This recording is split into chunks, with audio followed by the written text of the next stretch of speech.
ने क्या किया, आधा श्लोक बनाया एक स्त्री के ऊपर। ध्यान से सुनना माताओं। और उन्होंने घोषणा कर दी कि कालिदास जी तो राज्य छोड़ करके चले गए हैं, इसलिए इस श्लोक को जो पूरा कर देगा उसी में कालिदास जी की जगह पर बैठा दूंगा। एक पतिव्रता नारी के बारे में उन्होंने एक श्लोक में लिखा कि एक स्त्री अपने पति जो बीमार थे उनके सिर को रख करके उन्हें दबा रही है। उधर उसका बालक आंगन में खेल रहा है और बाद में बीच में एक चूल्हा गड्ढे खोद करके गुरसी बनाते थे ना, उसमें अग्नि जलती रहती है।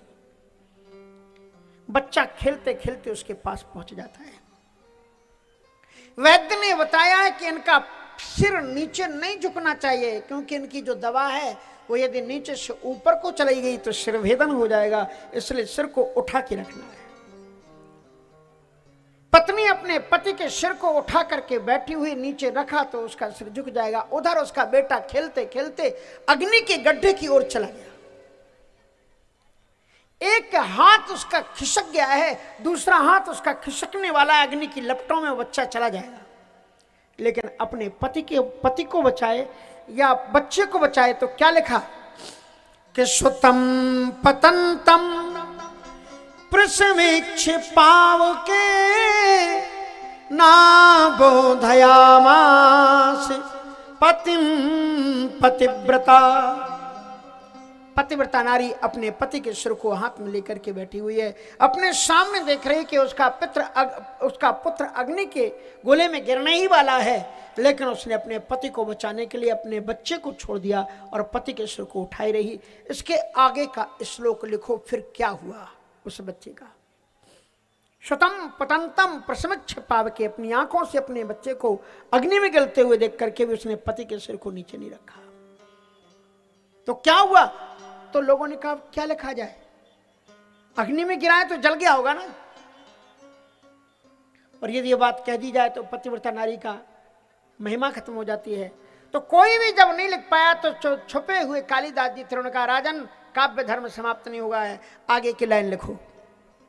बोले क्या हुआ कि जब वो नारी नहीं उठी, उसने बच्चे को नहीं बचाया, पति के सिर को लिए रही, तो क्या हुआ कि तदा भवत पति भक्ति गौरवात हुतासनम चंदन पंक शीतलम, हुतासनम चंदन पंक शीतलम।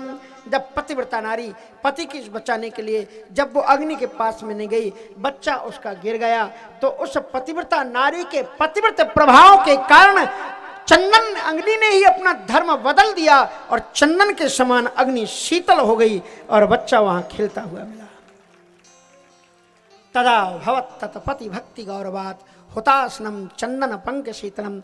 वाल्मीकि रामायण में जब हनुमान जी महाराज लंका को जला रहे हैं, किसी एक राक्षसी ने दौड़ करके दौड़ी दौड़ी सीता जी के पास में आई। कहा सीता जी। बोले हाँ क्या बात है।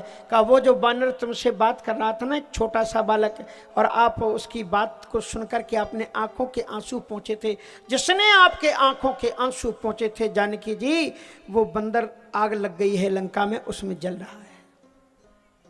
सीता जी ने जब ये सुना, सीता जी अशोक वृक्ष के सामने उठा करके अपना आंचल फैला दिया। सीता जी ने क्या कहा, यद्यस्ति पति शुश्रूषाम यद्यस्ति चरितम तपा। यदि मैं सच्ची पतिव्रता नारी हूं, यदि मैं चरित्रवान नारी हूं, यद्यस्ति पत्नी वेत कम यद्यस्ति पत्नीवात्कम शीतलम भव हनुमतः। हे अग्नि देवता, हमारे हनुमान के लिए तुम शीतल हो जाओ, उससे कुछ हो नहीं मेरे हनुमान के लिए। यह है पतिव्रता नारी का कर्तव्य कि वो दिक्कत परिस्थितियों में अपने पति के साथ रहती है। कौशल्या जी कहती है कि मैं चाह करके भी तुम्हारे साथ में नहीं जा सकती, क्योंकि बंधु विरोध है। जो मैं कहूँ संग मोह लेहू, तुमरे हृदय होए संदेह।